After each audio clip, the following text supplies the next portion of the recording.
फाइदिंके जों दिनै पार्ट 2 नायलायनाय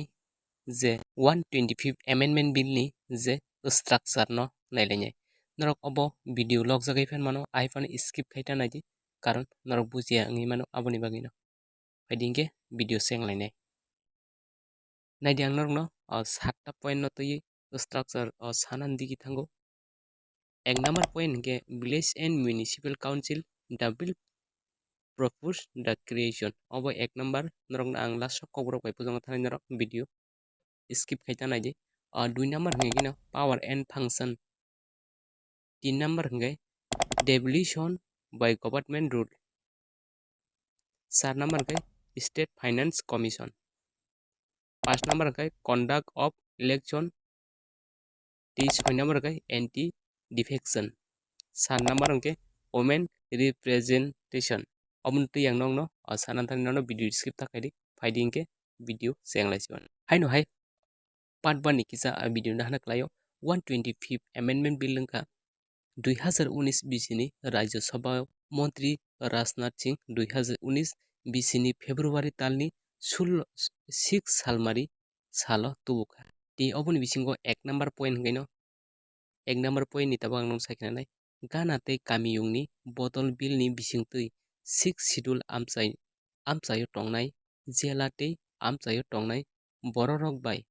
बाक्सा संजाक कामियुंनि बररक गानाव ते कामियुंनि बररक कामिनि सोनाममानि कक जाबजाखा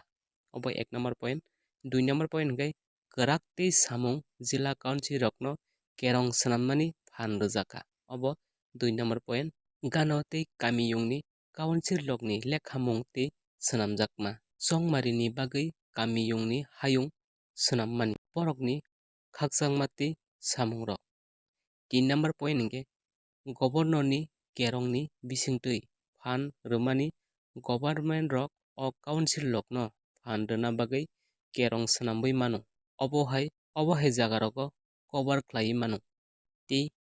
4 नंबर पॉइंट ट्राइबल आमचाय रकनि बागै राज्यनि रांसाब कमिशन जत्त हास्टेव खरकसा हास्टेव रांरि कमिशन संनाय ती जिला गानाते म्युनिसिपल काउंसिल ने रांरि तंमुंनो नायि नायदि टैक्स रोमानिते सुबाजु रोमानि रां रिनि बागै रिकमेंड खालायदि 5 नंबर अबनो संगमारिनि खलायमानि जिला हास्टे गाना ते म्युनिसिपल काउंसिल नि जत्त संगमारिनो न गवर्नर बाय संजाक राज्य संगमारि कमिशन नि थानि अंगनाय 6 नंबर के अबनो गोथार थांमानि केबेंमुं बिल नि बिसिंतै गवर्नर न अ काउंसिल नि मेंबर रक न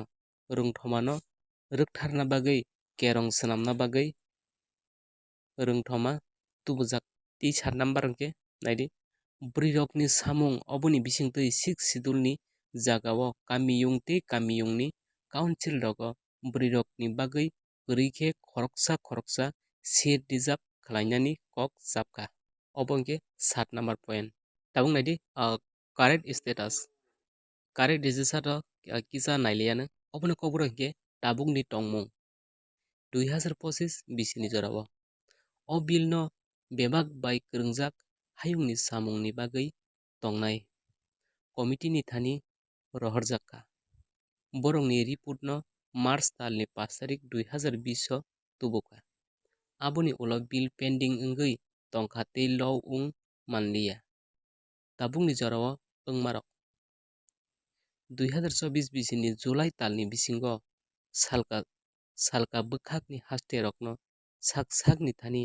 तंनाय कामियुंनि बॉर्डर रक एडिसिस अबनो सोनामना बागै बेलायखेनो कक सालायखे यूनियन सरकार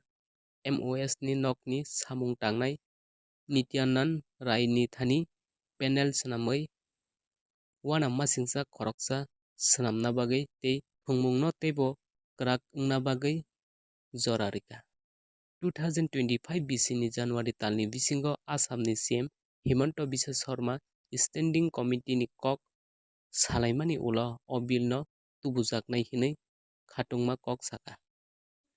इंके नरक बुजियो मांखना ते अबनि नेक्स्ट पार्ट नांखांके नरक न रिनै ते नरक कमेंट खालायदि हामबाय।